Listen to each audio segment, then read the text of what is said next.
In our culture, I think it's safe to say that most have at least seen or heard John 3:16. For God so loved the world that he gave his one and only Son, that whoever believes in him shall not perish but have eternal life.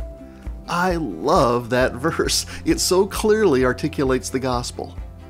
Motivated by his love, God gave his Son to save us humans, his prized creatures.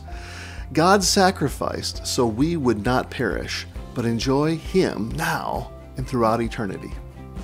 When I last read this verse, it occurred to me that this beloved verse is actually the explanation, penned by the Apostle John, of the words of Jesus quoted just before.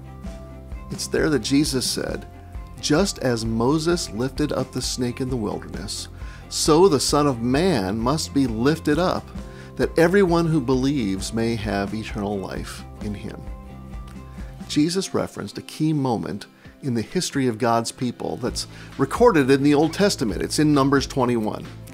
The people were lost and wandering. They chose their way over God's way. They rebelled against God and complained to Moses. They lost faith, bringing judgment on themselves in the form of these venomous snakes that bit and killed many. Realizing their error, their sin, they pleaded for a remedy. And Moses prayed, and God responded. Verse 8 records that the Lord said to Moses, "Make a snake and put it up on a pole. Anyone who is bitten can look at it and live." They needed to look up and see the image of what was killing them in order to believe and not perish. That is what Jesus was talking about. Jesus said that just as in the times of Moses, we needed to look up and see the image of what killed us, right up there on that pole. Jesus was talking about his crucifixion. Jesus foretold his sacrifice, his death on a Roman pole, his cross of crucifixion. It isn't merely a snake that kills us, it's our disobedience, our weak human flesh, our sin. Could God have done it any other way?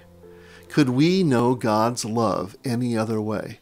Could we begin to grasp God's love and believe any other way than to see that image on a pole? The Son of God, setting aside his privilege, taking on frail humanity, paying the penalty for our sin, and calling us to believe. So, look at what God has done and believe.